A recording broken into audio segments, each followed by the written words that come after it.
Beatriz Camacho, pronouns she, her, ella. I am the daughter of immigrants from northern Mexico. I live in Sonoma County, and I'm the director of Undocufund.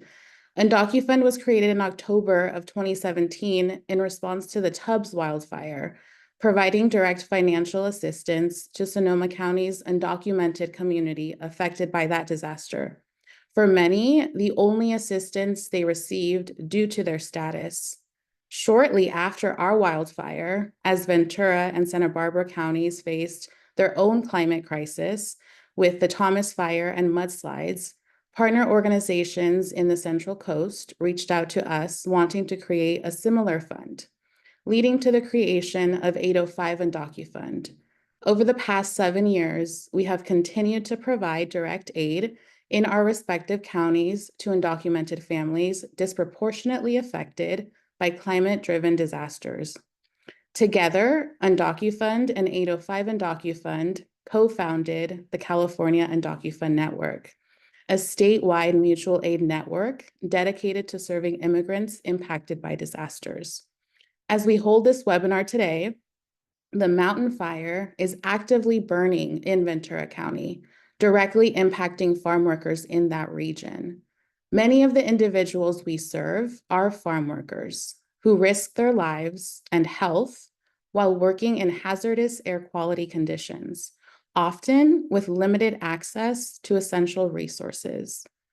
Today, you'll hear from experts about air quality research, the efforts underway to improve protections for our farm worker communities, the critical work being done in Sonoma County over the last 4 years, and the pressing need for similar actions in the Central Coast.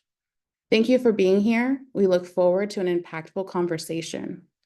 I'd like to introduce our first presenters, Carlo Chunga Pizarro, PhD student at UC Irvine, Dr. Rebecca Buchholz, Project Scientist 2 with the NSF National Center for Atmospheric Research, and Dr. Rebecca Hornbrook, Project Scientist 3 with the NSF National Center for Atmospheric Research.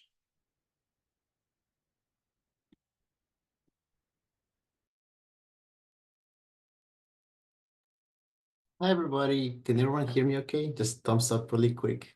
Okay, thank you, Beatriz. And thank you for the introduction, Beatriz, and thank you, Primi, for having us.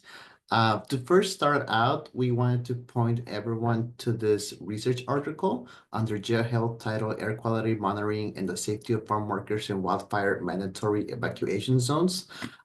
This is the more in-depth and published version of the presentation that we're about to give, and it is also open access. So if you Google this and our names, we'll also have QR codes throughout the presentation, so you can click on it if you just want to have a more in-depth reading of our paper.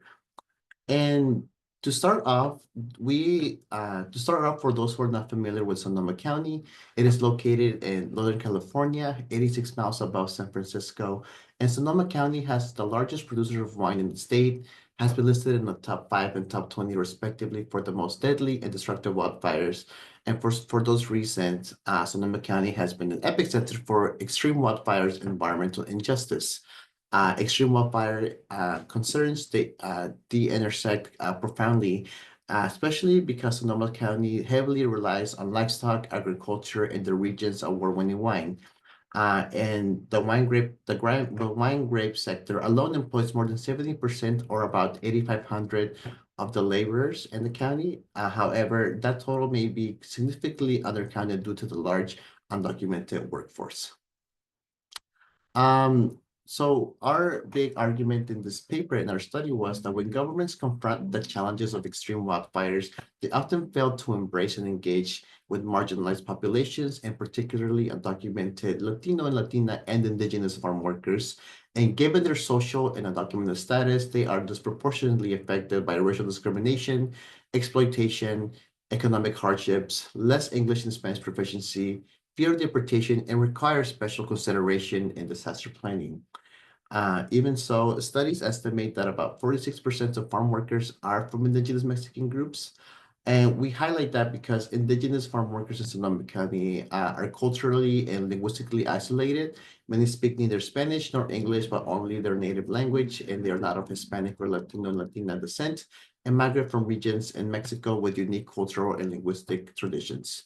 At the same time, indigenous farm workers face the same, if not more, abuses and challenges as other agricultural workers and non-Spanish speakers are isolated, face barriers to filing complaints about workplace safety, labor rights abuse, and discrimination that comes from both Anglo employers and non-Indigenous Latinos. These sorts of discriminations and unsafe labor conditions provide the baseline of vulnerability, giving them a lower adaptive capacity in the face of a wildfire. And these vulnerability conditions include inadequate provisions of emergency and response information, lack of oversight for occupational health and safety, disruption to transportation infrastructure and exploitation practices, and the big one, inability to receive federal disaster relief aid. And during extreme disaster events, disaster recovery resources are mainly available towards U.S. citizens. And for those reasons, local migrant rights and environmental justice groups have become essential to provide services to farm workers. They provide essential services such as language access to emergency information in Spanish and indigenous dialects, labor protections for farm workers endangered in the fields, and private disaster relief fund for undocumented migrants ineligible for federal aid. And current disaster preparedness efforts continue to exclude undocumented migrants, even as governments implement new regulations. And more presently, we make the point that they were even more dangerous because of the air pollution from the wildfires during the 2020 fires in Sonoma County. So our study focuses on two fires in 2020, the LNU complex and the glass fire, and specifically because they were using the AgPass program during these fires. The AgPass program in Sonoma County was established in 2017, and this program authorizes farms and vineyards owners to require farm workers to enter mandatory evacuation zones, which are considered hazardous to the general population and to continue agricultural work during a wildfire. Supporters of the Apex programs argued that it is intended to safeguard and harvest crops. However, migrant and labor rights advocates claim that it puts farm workers' health and safety at risk. The ACPAS program had been used for 6 fires from 2017 to 2020, and in collaboration with North Bay Just for Justice, they filed Freedom of Information Act requests to receive the ACPAS applications as seen on the right for all the years the program was active. And we took a look at these applications for our analysis. And which was the first major part of our study, we investigated these results for the approved AgPasses applications during the 2020 glass and LNU fires, and we received hard copy applications and then Excel data versions of the applications. Basically, for workers to enter evacuation zones, employers had to submit this application consisting of information like dates for access, locations, working activities, and number of workers and vehicles entering the work site. In review of this data, we found 3 major inconsistencies. First, we found that 61% of approved AgPasses did not list the number of workers, and applications with multiple addresses did not state if workers were spread throughout each location or if workers went to every location or what times and dates or duration. There was a lack of complete worksite addresses information, which caused uncertainty in our map analysis. However, we were able to map out the work sites using addresses that were given to us. We found that 115 workers within the LNU fire and 178 within the glass fire. We approximate the 1,603 workers during the LNU and 633 during the glass fire. The rest of our analysis on the AgPest during the 2023 fires can be found in this policy brief. If you click on the link below or go to the bit.ly/AgPest policy to find more in-depth analysis of our analysis on the AgPest program, including all the numbers and percentages that we presented right here. And to get into more about the analysis of air quality, I will turn it over to Dr. Rebecca Hornbrook and Dr. Buchholz. Hello, I'm Dr. Rebecca Buchholz, and I'm an atmospheric chemist here at the NSF National Center for Atmospheric Research in Boulder, Colorado. And my colleague, Dr. Hornbrook, and I have been working with Professor Méndez and his graduate student, Carlo, on an NSF-funded study to investigate air quality in Sonoma County during those two wildfire events in 2020 where ag passes were issued.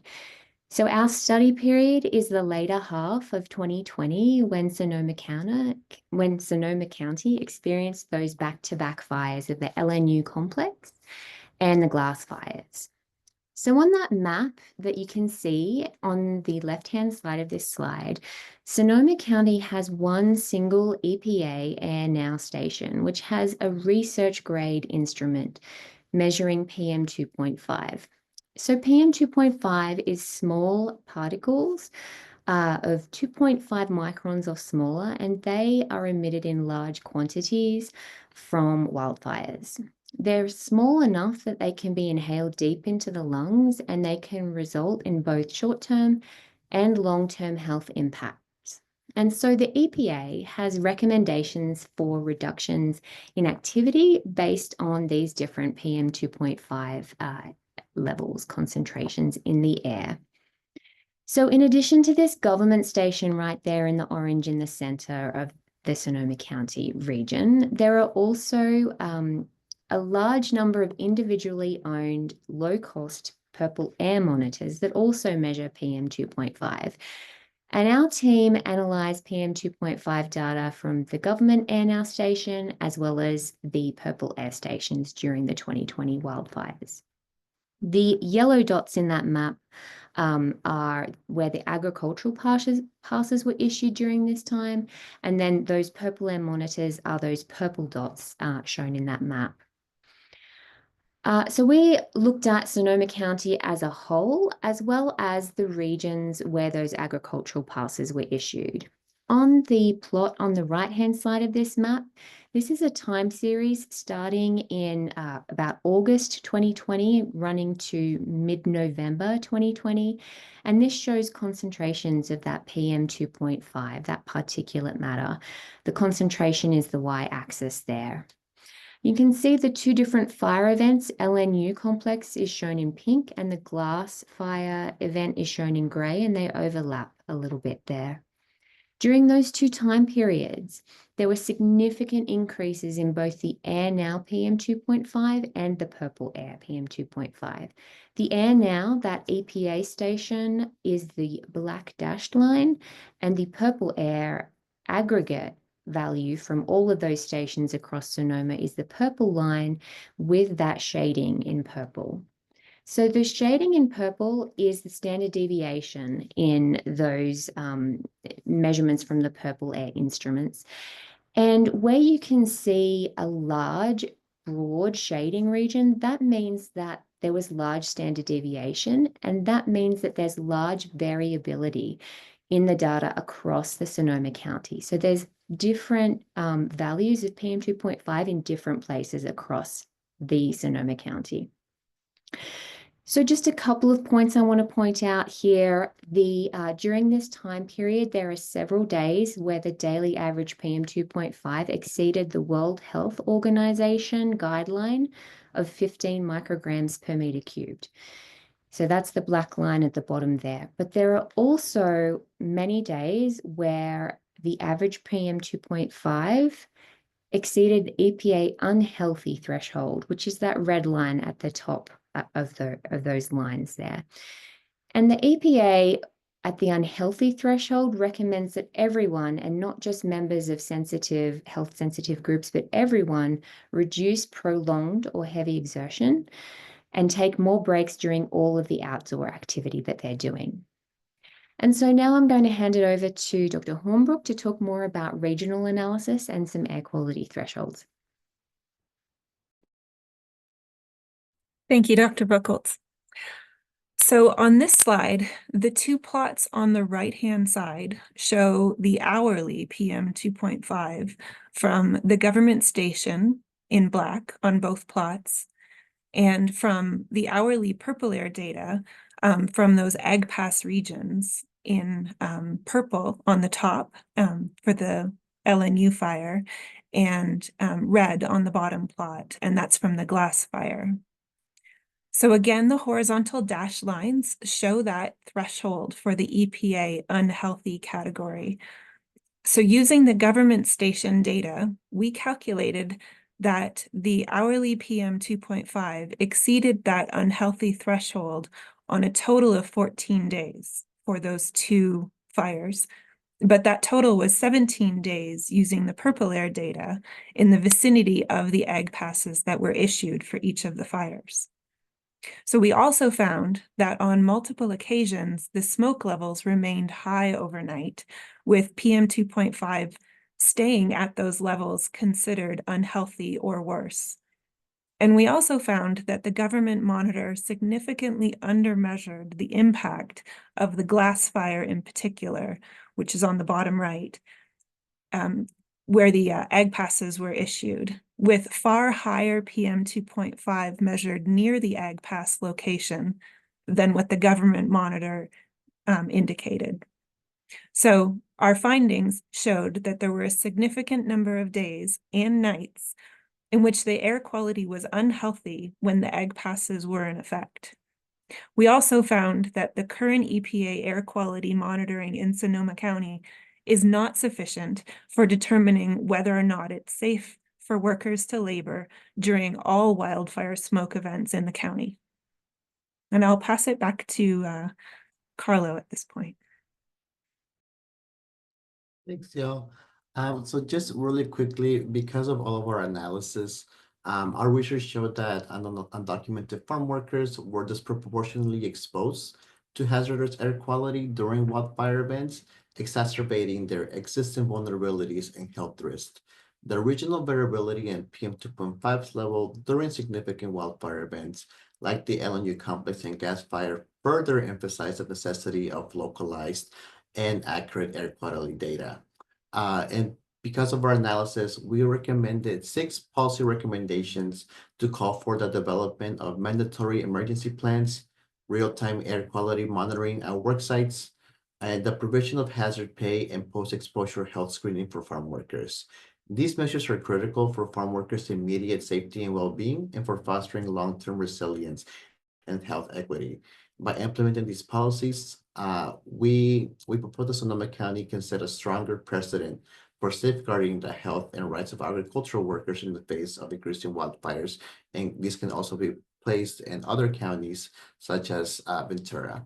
And lastly, we wanted to also point out to the policy brief that we wrote about the air quality readings. This policy brief right here, it'll give you a more just more readings about the calculations and also what they mean for our results. So make sure to click on the code bar, but also we have the bit.ly/tainted air policy. You can go to have access to those policy briefs. And now I'm gonna give it back to Primi. To me. Thank you, To Beatriz, my bad. No To Beatriz. problem. No problem. Thank you so much, Carlo. And thank you, Dr. Rebecca and Dr. Becky, for your research and work that so clearly illustrates the impact of poor air quality from wildfire disasters.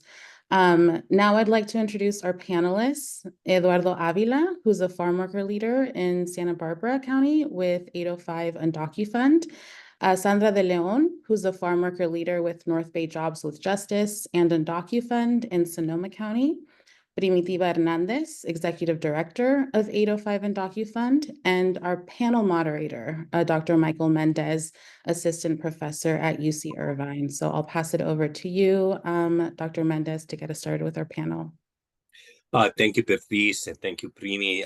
Most of all, thank you to all the farm worker advocates from 805 Undocufund to Undocufund, North Bay Jobs with Justice, and others for your support and hard work at the front lines of these climate-induced disasters. Again, I'm Dr. Michael Méndez, your moderator today, and also one of the principal investigators of the study we just heard.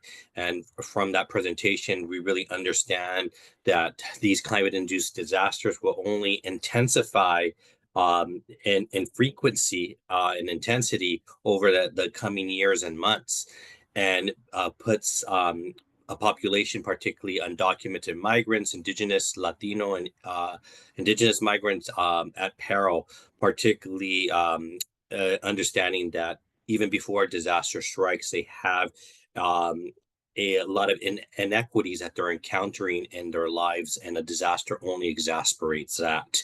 And I also like to introduce that soy de padres mexicanos, inmigrantes, y mi papá y mi abuelo eran del programa de braceros, y eran campesinos en California por unos años, y unos tiempos mi papá no tenía papeles tampoco.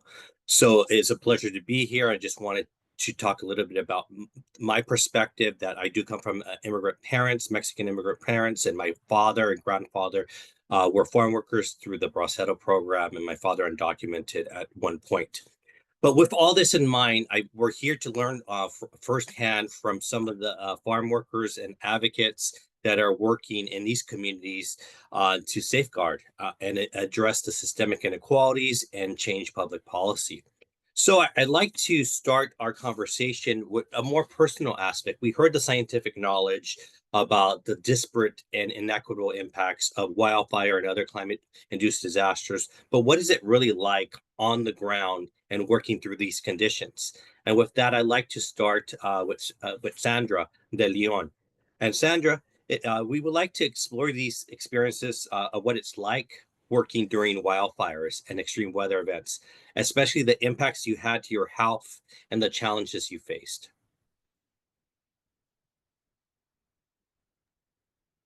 Buenas tardes, mi nombre es Sandra de León. Yo soy residente de Santa Rosa, aquí en el condado de Sonoma. Soy trabajadora campesina durante los últimos 8 años. Soy madre de 3 hijos. Pues me gustaría compartir un poco mi experiencia sobre el tiempo que he tenido que trabajar durante estos desastres naturales, sobre todo en el 2017, cuando fueron los primeros incendios aquí en el condado. Mi cuadrilla, mi grupo de compañeros de trabajo, tuvimos que trabajar durante esos días, que aunque ya había pasado el incendio, todavía quedaban pues las cenizas en los ranchos de uva, en las plantas. Tuvimos que estar trabajando en esas áreas que no son saludables.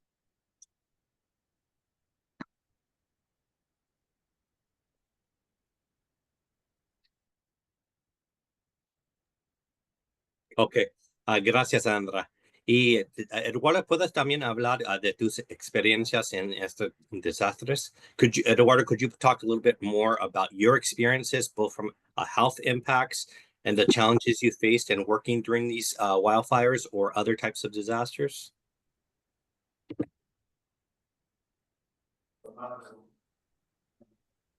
Sí, bueno, buenas tardes. Mi nombre es Eduardo Ávila. Soy residente de aquí de Lombo. He trabajado en el campo por más o menos 18 años y pues el impacto que que nos causó el incendio es muy fuerte para nuestra salud. Principalmente pues, en el campo, en las ramas o en los viñedos, se encontraba todavía las cenizas de lo que volaban, se quedaban todos en la planta y nosotros pues teníamos que trabajarlas y mover las hojas y pues la ceniza volvía a volar. Entonces, y al momento de respirar, se sentía pues muy feo. ¿Y sentiste mal o enfermo unos días después, o semanas, o hasta meses después? Sí, al momento a mí principalmente me dio dolor de cabeza. Y después al grupo, mi cuadrilla donde andaba trabajando, a una señora se estaba desmayando por lo mismo, por el humo y por las cenizas que se encontraban en las matas. Mm. Tuvieron que sacarla del terreno a un lugar, pues no sé qué, no se puede decir limpio porque en todos estaba la ceniza, pero pues a un lugar más o menos con sombras. Le quitaron la ropa que tenía encima, paños, sudaderas, se me hace que los tenis también, para que pudiera un poquito respirar. Pero fue todo lo que hicieron. Mm. Y después nos daban como que será 20 minutos de descanso en transcurso del trabajo. Ay, pero pues ahí nos quedamos todo el día.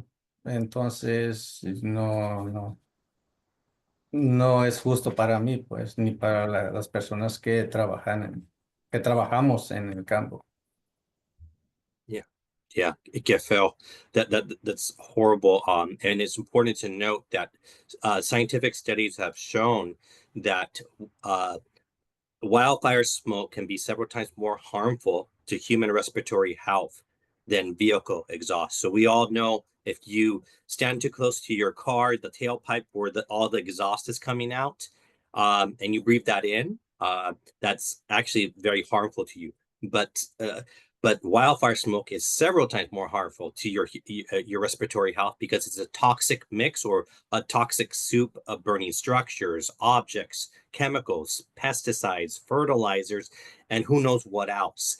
And that's mixing all together, and you're breathing it in. And when you're working in el campo in the field, as you all know, you're running, you're breathing in the air more heavily, so you're more likely to breathe in all that toxic smoke more than if you were not exercising or working vigorously.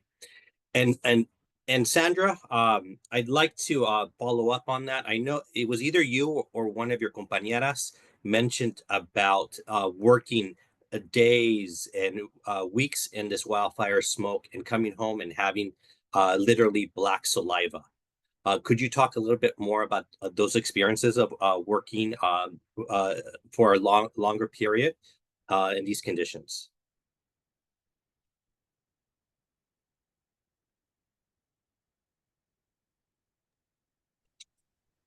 Disculpe, escuché, creo que mi nombre es Sandra. Sí, sí, si puedes hablar un poquito más sobre tu experiencia de salud.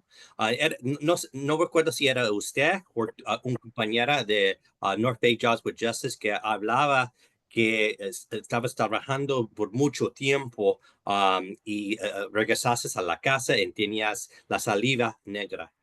¿Puedes hablar un poquito de la experiencia trabajando en esas condiciones y en tu experiencia impactando tu salud? Pues como les vuelvo a repetir, estuve trabajando igual que el compañero que habló hace rato también, al estar cosechando la uva en el año 2017, todavía tenía residuos de ceniza y al nosotros pues estarla cortando, toda esa ceniza la estábamos respirando. Muchos de mis compañeros resultaron con asma, dolor de cabeza, muchos de ellos del mismo aroma, yo creo, o de la misma dolor de cabeza, tuvieron mareos, tuvieron desmayos. Eh, Desafortunadamente no tuvimos una ayuda, no tuvimos alguna respuesta de nuestros patrones, de nuestros encargados del trabajo. Lo único que se nos proveía eran mascarillas que supuestamente eran con filtro para poderlas usar durante este tiempo, pero no era que nos estuvieran cambiando las mascarillas. A veces teníamos que usarlas 2 días seguidos y pues era algo insalubre. algo que estaba afectando nuestra salud. No nada más eso, el simple hecho de pensar, me enfermo, ir al hospital es un estrés, porque muchos de nosotros no tenemos aseguranza. Es ahí donde empiezan todos los problemas de salud para nosotros, no nada más para mí, sino para mis compañeros. Yo desarrollé dolor de cabeza y de ahí se me vino migraña. Ahorita yo sufro migrañas. Me encanta trabajar en el campo, mi trabajo me gusta, pero sí es un poco difícil. Ahora ya con mis migrañas que tengo, sobre todo en el tiempo del calor. Gracias por hablar con nosotros de ese asunto. And it's important to really highlight when these fires were happening that these wildfires don't happen in isolation. They also were happening during a COVID-19 pandemic and extreme heat. So there was a compounding of disasters and the cascading health and socioeconomic impacts. So that's really important to highlight. And then also that, particularly in Sonoma and Napa County, when government officials and first responders were asking the general public to evacuate and issue mandatory evacuation zones, people were fleeing these mandatory evacuation zones and asking farm workers to come into a mandatory evacuation zone to harvest the crop. And of course, these in some cases, these are resulting in inequitable health impacts. So, Brini, with 805 Undocufund, I would like to ask a little bit about your perspective on being on the front line as a advocate. And if you could tell a little bit about how 805 Undocufund mobilized resources during these disasters, from wildfires to extreme storms and flooding, and some of the lessons that you learned and how we can better assist farm worker communities. Thank you, everyone, and for that question. Yes, 805 Undocufund is known in our community for being that safety net for the undocumented immigrant and migrant communities in our region.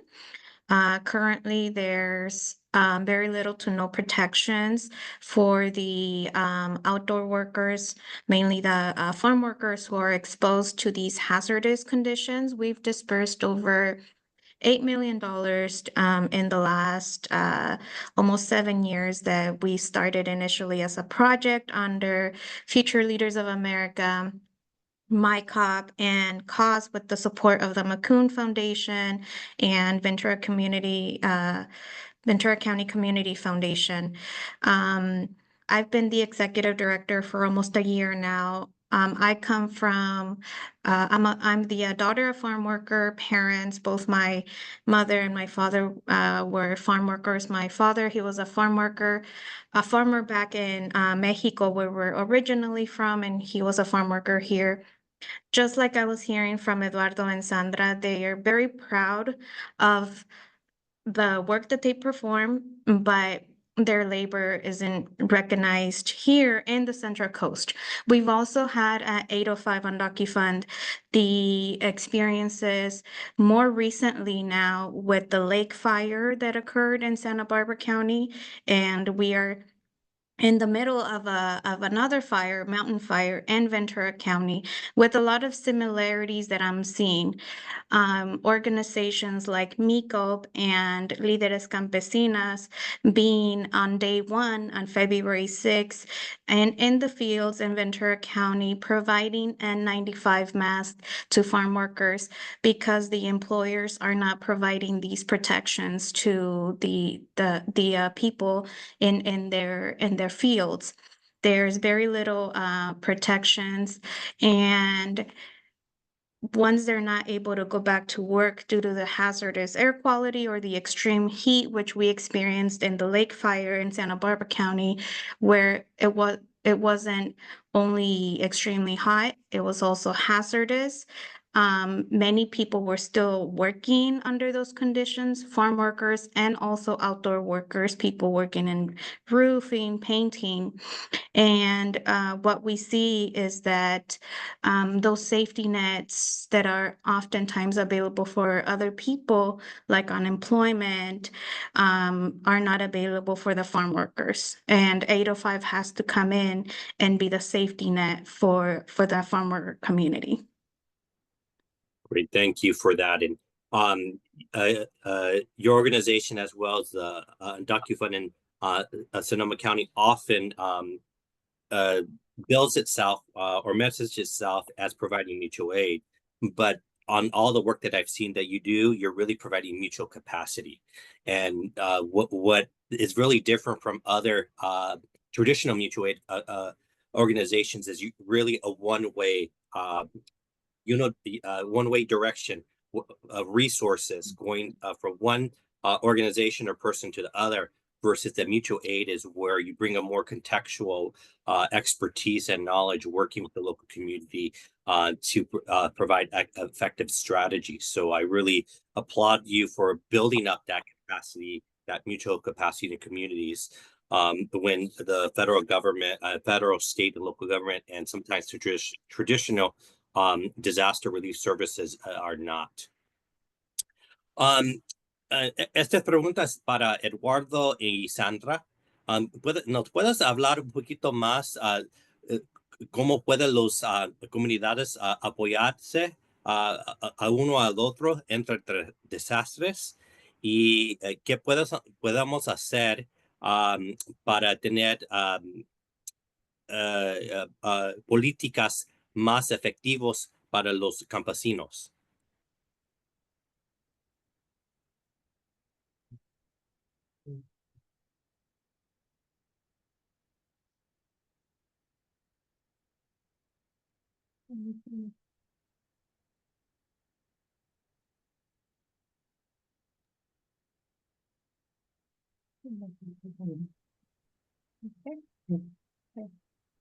Bueno,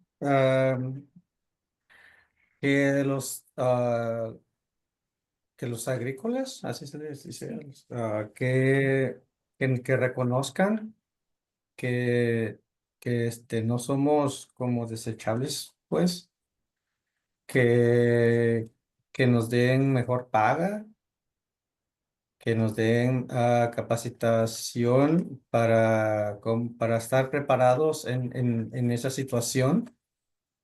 Y también, pues, cuando no haya o cuando estemos perjudicados sobre los incendios o desastres naturales, que en tiempos que no estemos trabajando, que nos ayuden en algo para poder cubrir los gastos de comida y principalmente de la renta, porque eso sí son los que no se detienen, pues. Gracias, y Sandra.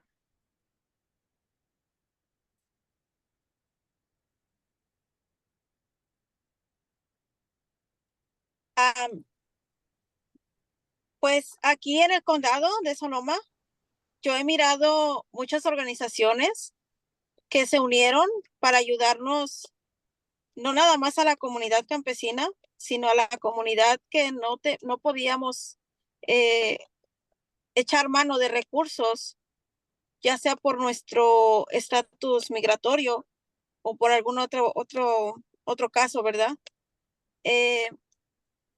Yo agradezco al programa Undocufund, que fue aquí en Sonoma, fue el primer organización que se preocupó por nosotros, ¿verdad?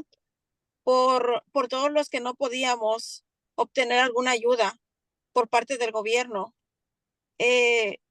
También, no sé, me gusta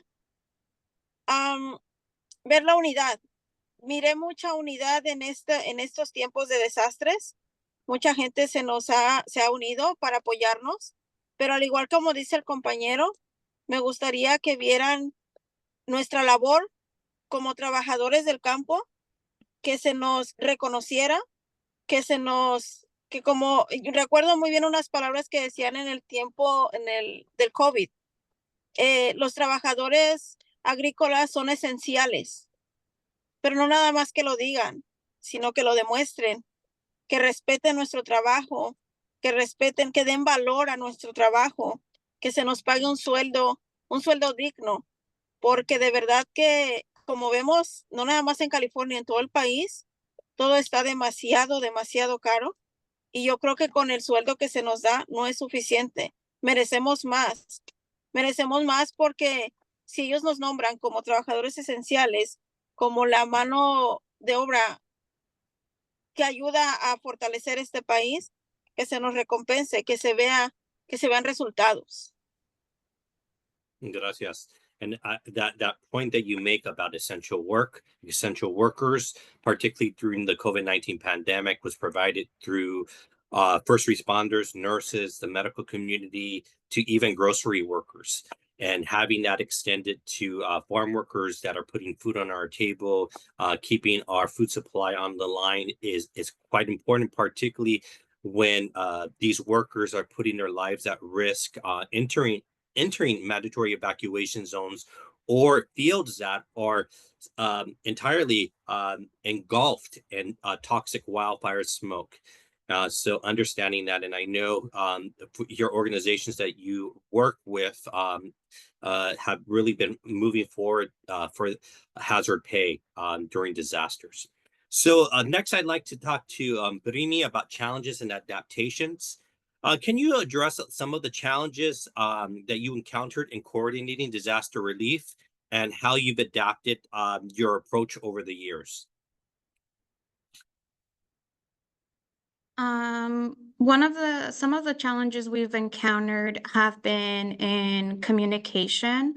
What we have seen in Santa Barbara and Ventura County is that we have a large percentage of Spanish-speaking population, Indigenous-speaking communities, and we've only slowly over the years started providing messaging in Spanish.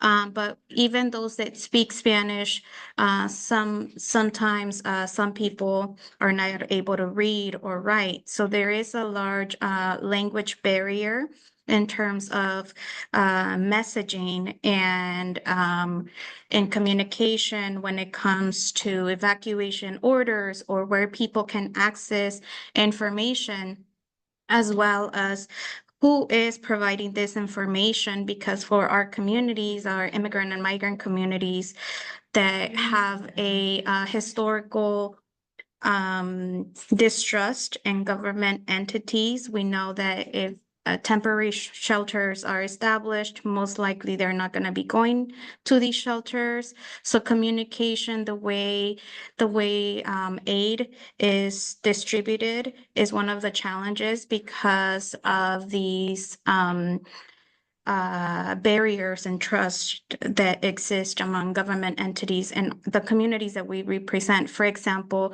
we see this with the mountain fire.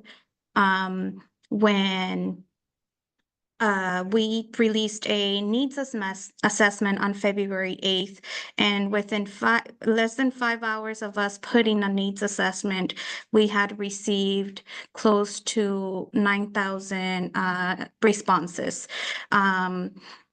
Till this, as of this morning, we had close to 2,500 responses from the community that were indicating they needed, they had been impacted either by an evacuation order, or they had been unable to work for a couple of days to a week due to the hazardous air quality, or most of the schools in Ventura County closed, so they had to stay home to take care of their children.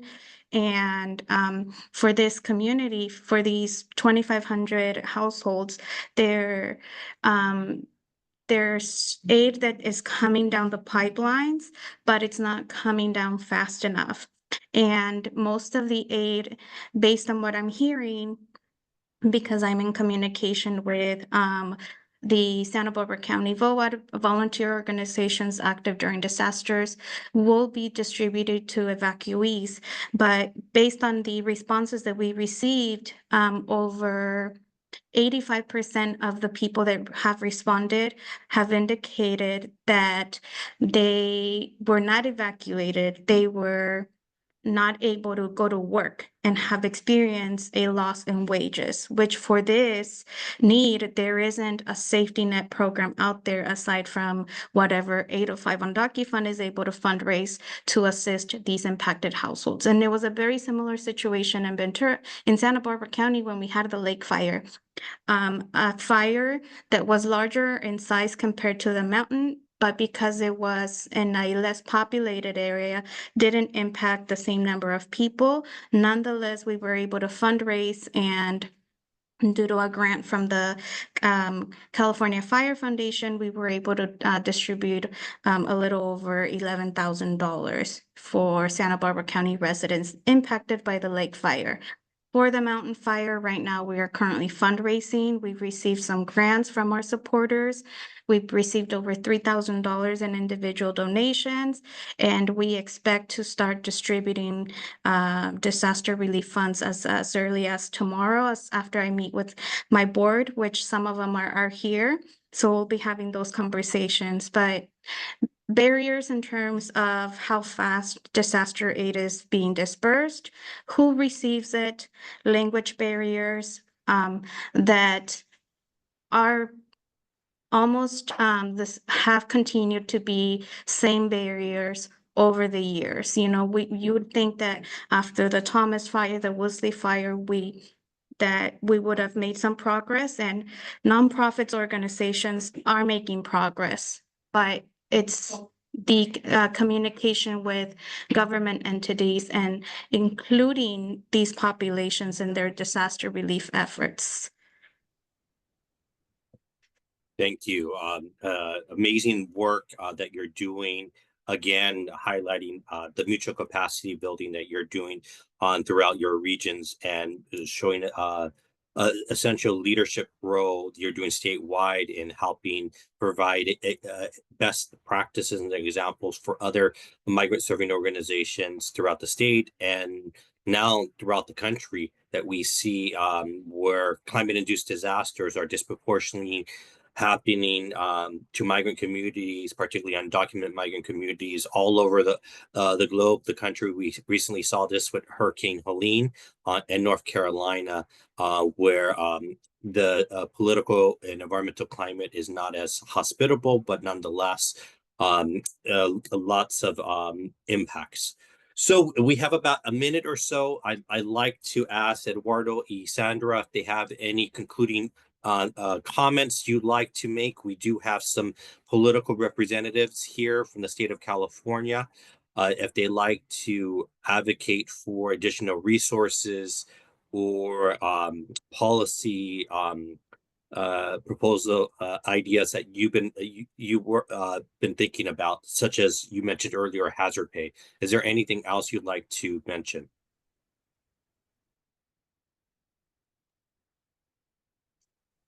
Yo. Yeah. Hola, Sandra. Aquí en el condado de Sonoma existe la organización Trabajos con Justicia. Soy parte de los organizadores de este grupo. Nosotros desde hace 3 años hemos estado con una campaña, con una lucha o con una petición hacia todo lo que son los dueños de viñedos, que se nos pague, si tenemos que exponernos nuevamente a estar trabajando durante estos riesgos para nuestra salud, que se nos dé un pago por exponernos, un pago por desastre, por estar en esas situaciones difíciles de estar trabajando. Sé que el dinero no nos va a ayudar, ¿verdad? Tal vez en mucho, pero queremos, nuevamente digo como hace rato, ¿verdad? Queremos que se nos valore y que vean que estamos arriesgando nuestra salud, y no nada más la de nosotros, sino la de nuestra familia. También hemos estado hemos estado pidiendo que toda la información que llegue a nosotros, no nada más sea en español, que tenemos muchos compañeros campesinos que aunque hablan español, pero como dijo la compañera, no lo leen, porque su primera lengua es alguna lengua indígena de México. Queremos también respeto para ellos, queremos también que se les brinde la información en lo que es su idioma, y pues hemos estado peleando por esto, por pago por desastre, por pago por peligro, por exponer nuestras vidas, y el año pasado ganamos una de esos, el pago por estar expuestos trabajando. 2 compañías ya de aquí de los viñedos nos apoyan, han dicho que se estará pagando a los trabajadores por estar exponiendo su salud, ¿verdad? Durante tiempos de desastres y tener que estar trabajando. Es lo que hemos estado haciendo aquí, y pues quiero también quiero decirles que si, pues al compañero, ¿verdad? Que está en el condado de Ventura, yo sé que cada condado es diferente, cada condado trabaja de diferente manera, pero pues unámonos todos, y yo sé que puede haber cambios para nosotros. Gracias, Sandra. Y Eduardo, una última palabras. Sí, como dijo mi compañera, que hubiera o que pusieran ¿cómo se dice? Una ley que sea para buena paga, porque ahorita lo que nos están pagando realmente no nos ajusta para casi nada. Todo está muy caro y yo pienso que va a subir más. Y pues aquí realmente con las compañías de las guainerías no se puede, bueno, yo no, de lo que yo he podido poquito hablar con los supervisores, ellos no se prestan para eso. Y si tú dices algo en el trabajo, ya te toman, o para el otro año ya no te dan trabajo. Y eso no, para mí y para mis compañeros no es justo. Ok, gracias por todo su trabajo y sus opiniones y experiencias del trabajo y de la vida. Gracias, y sobre todo por las propuestas que estamos hablando de justicia del lenguaje, el pago de desastre y sobre todo para respetar el trabajo y obra que ustedes hacen. So thank you very much for everything you listed regarding your work and life experiences and impacts, as including your discussions about hazard pay and language justice. So thank you. And we're going to be moving on to the next part of our programming. And I'm introducing with great pleasure Alexis Castro.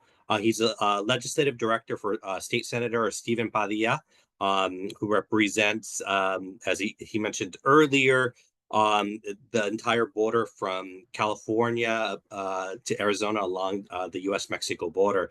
And I've had the pleasure of working with Senator Padilla's office on several legislative endeavors. So it's great to hear about the recent passage of SB 1105 that he'll be talking more about shortly. Thank you. Hi, everybody. My name is Alexis Castro, and as Dr. Méndez mentioned, legislative director for Senator Steve Padilla. I'm originally from Imperial County, which is part of our district, and my mom is a 40-year retired farm worker, and I got the opportunity to work in the fields with her while I was growing up in order to pay for school and college. You know, I'm really here, one, to talk about this new law that, we were able to get signed this year, which is SB 1105, which essentially allows farm workers to utilize their sick time during state and local emergencies. And part of the reason why we introduced that piece of legislation, the senator understands very intimately the types of pressures that are put, in our state's farm workers, oftentimes having to choose between having economic resource and being able to put food on the table, or exposing themselves to dangerous conditions. I remember my mom coming home, after working a long day, talking about how she wanted to throw up because it was so hot, right? And so part of, the interest in taking that small step this year was in trying to figure out more ambitious proposals in the coming years. And part of the reason why I'm here today is really to listen, right? We are particularly interested in learning from folks, about what kind of policy mechanisms we can create to arrive at the outcomes that we all want, right? Knowing that there is again, this pressure, right, of having to show up for work during these dangerous conditions, whether it's heat or smoke or flooding or what have you, and being able to take home a paycheck to be able to feed your kids and your family, while at the same time taking precautions that will allow you to protect your health, the health of your family, and allow you to, over the course of your lifetime, be here longer, right, and spend time with your families. And so really, I think we're going to open it up to questions. And so really just interested in learning from you all, right? Like I mentioned, we, given that you all are the experts experiencing this firsthand, right, I think for me, it really is critical to just listen and kind of learn from you all about some of the things that you would like to see. So. Thank you for sharing part of your story and for providing that overview of SB 1105, Alexis.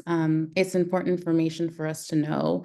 And as you mentioned, we're going to be opening up the space now for questions. I invite folks to add your questions in the chat, or if you'd like to raise your hand, we'll call on you. To start, we want to ask Primi, Eduardo, and Sandra, knowing the impact of wildfires, as you've all spoken about, on the health of farm workers, what safety regulations have been implemented, right? It isn't year one of experiencing destructive wildfires. We've been experiencing them for many, many years. So given that time frame, what safety regulations have been implemented and how are you seeing them work? How are you seeing them work in real time, if so, with the mountain fire?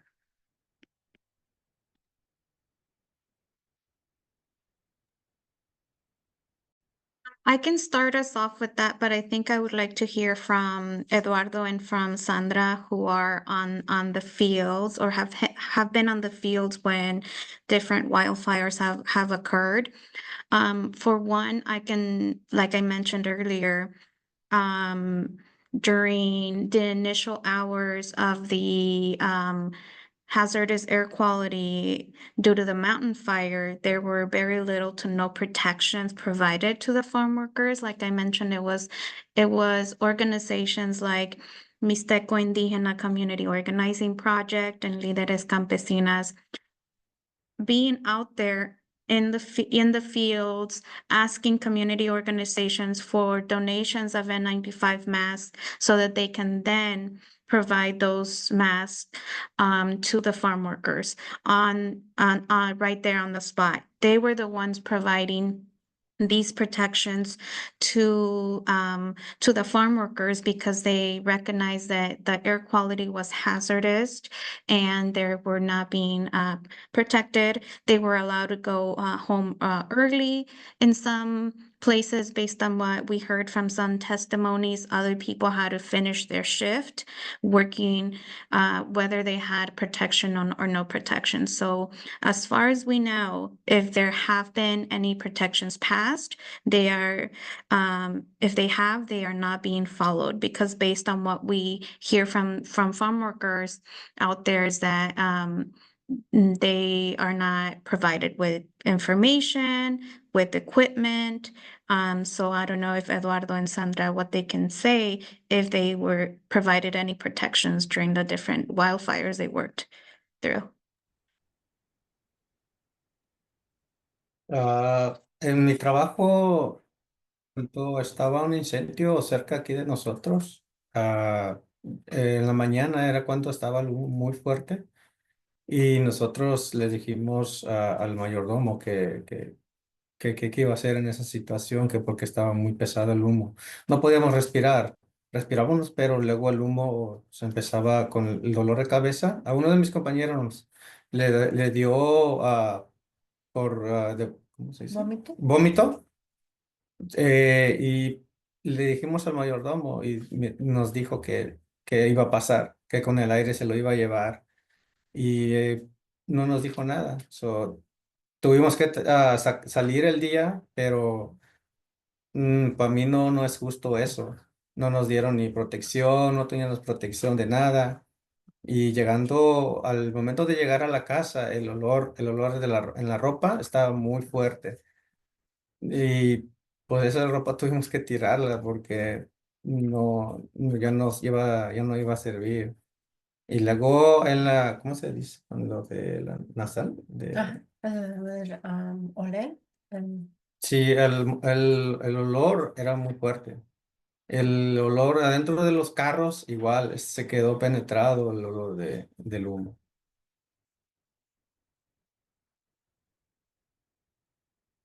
Pero no les dieron nada de protección. No. Sandra? ¿Puedo opinar? Please. Aquí en el condado de Sonoma, igual que el compañero, cuando estuvimos trabajando después de los grandes incendios, tampoco se nos dio pues nada de protección para nosotros. El humo, como dice el compañero, también se sentía al respirar. El humo era muy espeso, nos provocaba dolor de cabeza, nos provocaba náusea. Muchos de nosotros tuvimos que comprar de nuestro propio dinero, de nuestra propia bolsa, las mascarillas N95, que en ese entonces eran muy difícil encontrarlas, por lo mismo de que teníamos que usarlas también unos 2, 3 días. Teníamos que cubrirnos con pañuelos la cara, pero no era suficiente. Y pues aquí fueron los incendios en octubre. En ese año, el tiempo que todavía estaban las cosechas. En la cosecha de la uva, uno pues anda corriendo, anda con adrenalina, todo lo que da. El tener que cubrir nuestra boca, nuestra nariz para no oler ese humo era algo difícil, porque cubrir la cara y correr es algo que no puede uno respirar. Primero que nada por el agitamiento que tiene el cuerpo y también por el humo que tenemos que respirar. Nadie se preocupó por nosotros. Lo único que los dueños, ¿verdad? De los viñedos, ellos querían de una forma o de otra salvar la poca cosecha que les quedó, porque también hubo ranchos quemados. Pero igual nosotros teníamos que trabajar, porque si no trabajábamos, ¿de dónde teníamos el dinero o el sustento para nuestras familias? Es una situación difícil que nos ponen, porque se junta la necesidad de uno como trabajador y también el poco interés de los patrones, el poco interés hacia nuestra persona, hacia nuestra persona como ser humano y para poder cuidarnos de nuestra salud.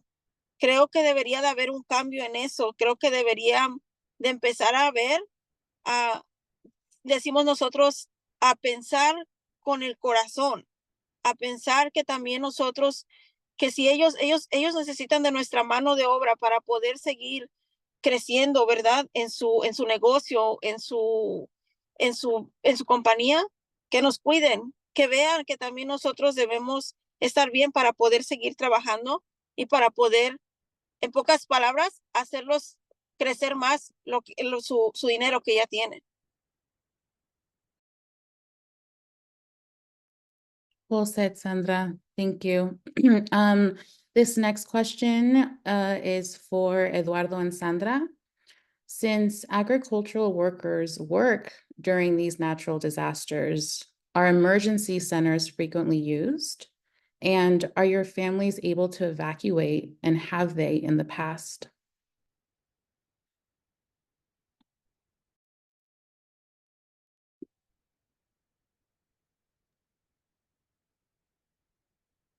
No, bueno, ahorita, bueno, cuando estuvo el incendio, no hubo nada de eso. A nosotros nunca nos dijeron que si iba a haber algo en caso de emergencia o que nos enseñaran las rutas de evacuaciones.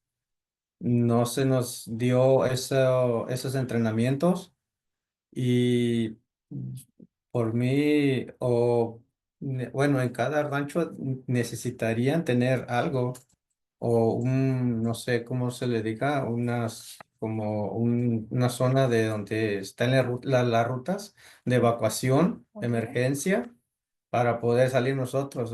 Así que no trabajamos dos personas con carros allá arriba. Somos muchos. A veces vienen otros compañeros de otros ranchos y son bastantísimos. Y yo me imagino que en cuanto es una evacuación de emergencia, todos vamos a tener que salir o que vamos a querer salir. Y, y no hay nada de esos, de evacuaciones.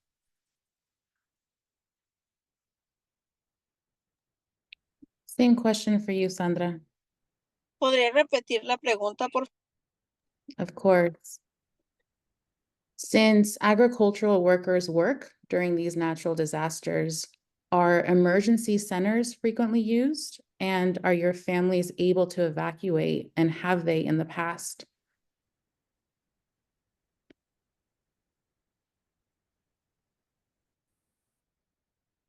En mi caso personal, en el 2017 tuvimos que evacuar mi casa. Nos mandaron a un centro pues un refugio. Estuvimos 3 semanas en ese refugio con mis hijos. Pero pues no, vuelvo otra vez no sé si esté bien la respuesta que estoy dando, pero lo que es ayuda del empleador, eso no se nos dio nada. Simplemente evacuamos y nos quedamos en el refugio. Es una experiencia, para mí fue una experiencia muy mala, porque uno quiere su casa, uno cuida su casa, y es algo difícil el tener que estar en otro lugar viendo tanta gente que ha perdido su casa, ha perdido sus bienes materiales. Hablando un poco sobre lo que habló el compañero de los ranchos, en los ranchos tampoco tenemos nosotros una ruta de evacuación. Simplemente lo que se nos dice es, tienen que grabarse la dirección, o tenemos que saber la dirección, el número del rancho, de la calle y el nombre de la calle. Es todo, pero eso es algo básico que debemos de saber para poder llegar a nuestro lugar de trabajo. Pero no se nos da nosotros les decíamos en México esos simulacros de ver de vez en cuando, una vez al mes siquiera, que se nos dijera, miren, en caso de una emergencia, de un incendio, esta es la ruta de evacuación, tenemos que hacer, me gustaría que eso hicieran en los ranchos de trabajo, porque, por ejemplo, en mi caso, en el Glass Fire, aquí en el 2020, hubo unos compañeros que quedaron atrapados en medio del incendio. ¿Por qué? Porque no supieron para dónde ir, para dónde correr. Afortunadamente, el helicóptero los pudo rescatar y gracias a Dios siguen con vida. Pero el susto que se llevaron, el susto que tuvieron, yo creo que eso también es una gran responsabilidad que los patrones deberían de tener con nosotros. El enseñarnos, el darnos ese tipo de entrenamientos y decir, ya sea inundación, ya sea un incendio, qué sé yo, cualquier desastre, esta es la ruta de evacuación que tienen que seguir. Thank you, Sandra. Another question for you two, Eduardo and Sandra. Other than resources like monetary assistance, like fair wages, language justice, and pushing legislation, are there other resources that would be most helpful in times of disasters? that will continue to impact the community. So what, in addition to these things like monetary assistance and fair wages, language justice, would be helpful during times of disasters for you and your compañeros who are farm workers?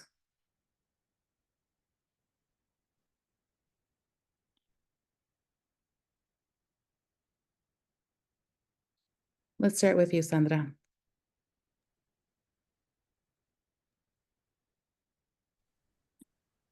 Pues yo creo que por ahora, como usted dijo, tenemos esas organizaciones que nos ayudan monetariamente en tiempos de desastres.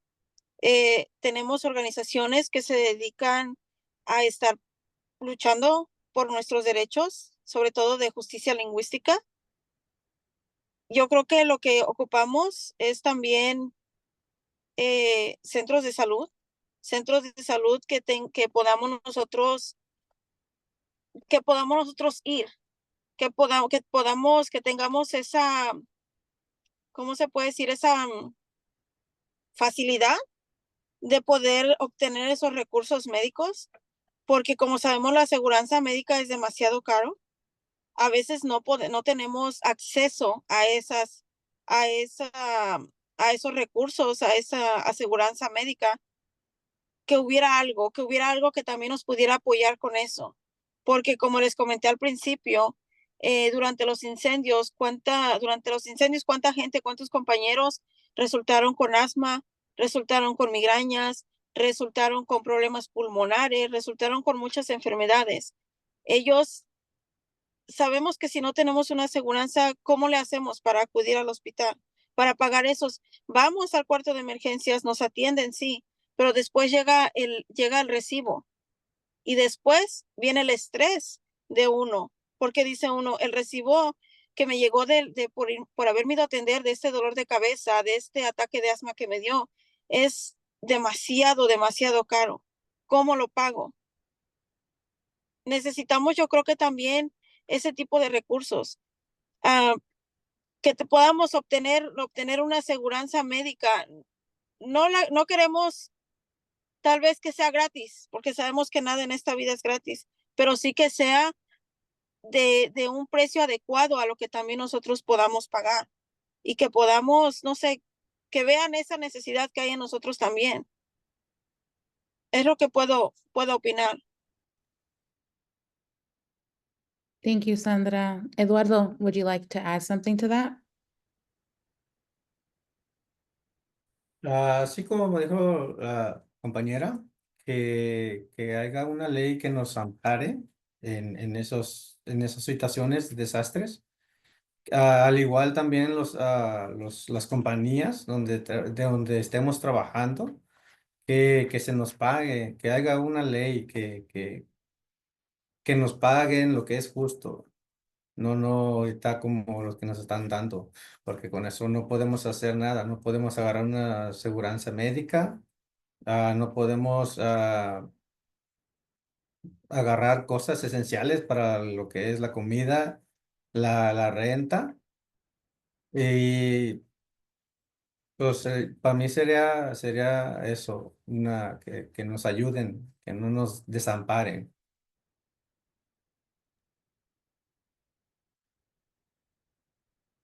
Thank you, Eduardo. This next one is for you, Primi. Two-part. Does 805 Undocufund only provide funds for undocumented farm workers or anyone that is undocumented? And can you provide your perspective on what resources would be the most effective in serving farm workers impacted during these disasters, or any worker? Yes, we serve all undocumented migrant and immigrant communities, not only farm workers. We tend to focus on farm workers because the majority of the undocumented people residing in Santa Barbara and Ventura County, and I'm sure it might be similar in Sonoma County, are farm workers that have work in this type of labor. And what resources would be the most effective is 805 Undocufund is known for providing disaster relief, short-term disaster relief, but long-term, our goal is to advocate for systems change at the policy level. So we are now in this expansion phase where we are organizing at the community level, and this is where you see leaders like Eduardo Avila and other farm workers we're working with, so that we can influence policy at the local level, at the state level. We're part of movements like Health for All, Safety Net for All, because as you have heard from from Eduardo and Sandra, they recognize that nothing in this life is free. They want to pay their fair share into receiving healthcare benefits, unemployment. They pay into unemployment, yet they're not able to access those benefits if they are unemployed. So there are different barriers at the systems level that if organizations like 805 Undocufund, like CAUSE, like North Bay Jobs with Justice Undocufund, who do community organizing, could influence policy so that they're able to make changes at the systems level, because we don't want to be providing disaster relief in perpetuity till the end of time. We recognize that the underlying issues why our communities are disproportionately impacted is because they don't have access to these safety net programs, some of them which they pay into, but due to their legal status, they're not able to access those benefits. So to the allies in this room, to the funders in this room, we ask that you learn about the work that we're doing. We are about building people power and not so much programs, but working with people so that we're able to influence policy and create change at the systems level for everyone, for all people in California, and also at the regional level as well. Thank you, Primi. Yeah, and thank you, everybody. That ends our allotted time for questions and answers. Just want to give a deep gratitude to our presenters today, especially to Eduardo and Sandra, for your work, for sharing your stories and your experiences. The changes that we have seen are because of the work that you do. It couldn't have happened without you, so thank you for it. And as we close today's conversation, I want to thank you all for joining us. Climate change will continue to bring more frequent and severe disasters. And we know that our farm worker and undocumented communities will feel those impacts in increasingly devastating ways. And to truly protect and support our marginalized communities, we must come together across regions, right? We must learn from each other's experiences and build powerful networks and coalitions that are grounded in shared knowledge and mutual support. And by uniting our voices, we can organize for policies and protections that ensure farm workers have the safeguards and support that they deserve, not just in times of crisis, but every single day. So thank you all for joining us. And I'm going to pass it back to you, Primi, to close us out. Yes, as Bea said, thank you to everyone in this space. A huge thank you to the scientist, Dr. Rebecca Buchholz, and Dr. Rebecca Hornbrook, Carlo, he's a supporter of the California Undocufund Network, Dr. Méndez, also a big ally and advocate, Alexis Castro. Also, I'm looking forward to working with your office and working on that hazard pay, climate pay, and also the funders in this room. I know that we had the Santa Barbara Foundation, who have in the past supported our relief efforts. And I will be following up with an email to share different ways that you can join our coalition. We have different volunteer opportunities for you to work with us in terms of policy, research, and direct services. We also currently, like I mentioned, are fundraising for our disaster relief fund to support the victims of the mountain fire. We have over 2,500 people on our waiting list, and we are going to our community for support. And this is also an invitation for you to join our coalition to connect with agencies like 805 Undocufund and unite, because we have difficult years ahead of us. The morning of November 6th was not only traumatic due to the election results, but Ventura County woke up to a fire, had to evacuate in minutes notice, and this will not be the first and the last one. We've learned from over the years that climate change is real, and the marginalized communities are impacted disproportionately. So thank you everyone for being here, for taking your time to learn more about what we do, and everyone who is in this, standing with us and doing this type of work.